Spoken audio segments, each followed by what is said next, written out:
Jean, chapitre 1. Au commencement était la parole, et la parole était avec Dieu, et la parole était Dieu. Elle était au commencement avec Dieu, toutes choses ont été faites par elle, et rien de ce qui a été fait n'a été fait sans elle. En elle était la vie, et la vie était la lumière des hommes. La lumière luit dans les ténèbres, et les ténèbres ne l'ont point reçue.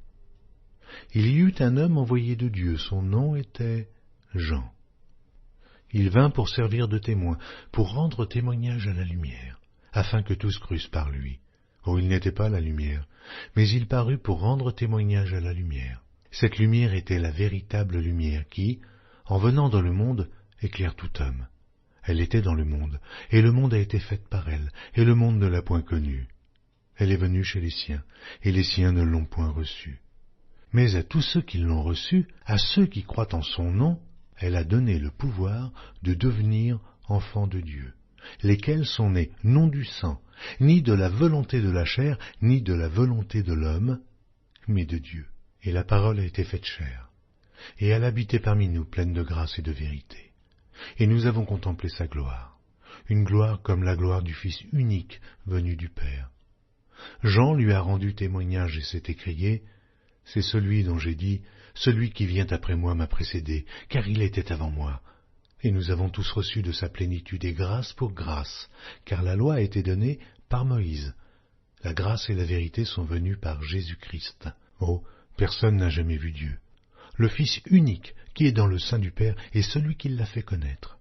Voici le témoignage de Jean, lorsque les Juifs envoyèrent de Jérusalem des sacrificateurs et des Lévites pour lui demander, « Et toi, qui es-tu » Il déclara, il ne le nia point, il déclara qu'il n'était pas le Christ.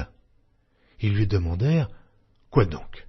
Es-tu Élie » Et il dit, « Je ne le suis point. » « Es-tu le prophète » Et il répondit, « Non. » Ils lui dirent alors, « Mais qui es-tu » afin que nous donnions une réponse à ceux qui nous ont envoyés. « Que dis-tu de toi-même » Moi, dit-il, je suis la voix de celui qui crie dans le désert.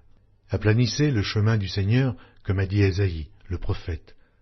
Ceux qui avaient été envoyés étaient des pharisiens. Ils lui firent encore cette question. « Pourquoi donc baptises-tu si tu n'es pas le Christ, ni Élie, ni le prophète » Jean leur répondit, « Moi je baptise d'eau. Mais au milieu de vous, il y a quelqu'un que vous ne connaissez pas, qui vient après moi.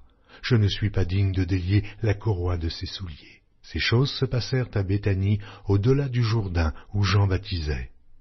Le lendemain, il vit Jésus venant à lui, et il dit, « Voici l'agneau de Dieu, qui ôte le péché du monde. C'est celui dont j'ai dit, après moi vient un homme, qui m'a précédé, car il était avant moi. Oh, je ne le connaissais pas, mais c'est afin qu'il fût manifesté à Israël que je suis venu baptiser d'eau. » Jean rendit ce témoignage. J'ai vu l'Esprit descendre du ciel, comme une colombe, et s'arrêter sur lui.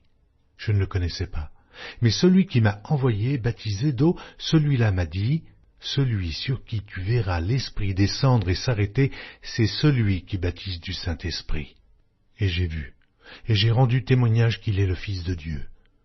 Le lendemain, Jean était encore là, avec 2 de ses disciples, et, ayant regardé Jésus qui passait, il dit, « Voilà l'agneau de Dieu. » Les 2 disciples l'entendirent prononcer ces paroles, et ils suivirent Jésus.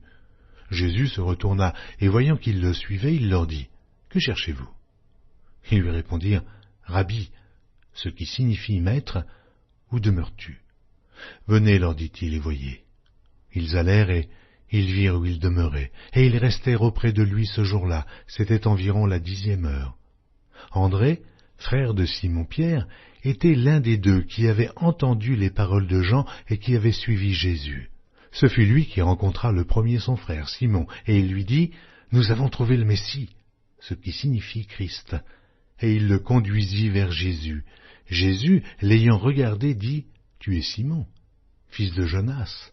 Tu seras appelé Céphas, ce qui signifie Pierre. » Le lendemain, Jésus voulut se rendre en Galilée, où il rencontra Philippe, et il lui dit, « Suis-moi. » Philippe était de Bethsaïda, de la ville d'André et de Pierre. Philippe rencontra Nathanaël et lui dit, « Nous avons trouvé celui de qui Moïse a écrit dans la loi et dont les prophètes ont parlé, Jésus de Nazareth, fils de Joseph. Nathanaël lui dit, peut-il venir de Nazareth quelque chose de bon? Philippe lui répondit, viens et vois. Jésus, voyant venir à lui Nathanaël, dit de lui, voici vraiment un Israélite, dans lequel il n'y a point de fraude. D'où me connais-tu? Lui dit Nathanaël. Jésus lui répondit, avant que Philippe t'appelât quand tu étais sous le figuier, je t'ai vu. Nathanaël répondit et lui dit, Rabbi, tu es le Fils de Dieu, tu es le roi d'Israël. Jésus lui répondit, parce que je t'ai dit que je t'ai vu sous le figuier, tu crois? Tu verras de plus grandes choses que celles-ci. Et lui dit, en vérité, vous verrez désormais le ciel ouvert et les anges de Dieu monter et descendre sur le Fils de l'homme.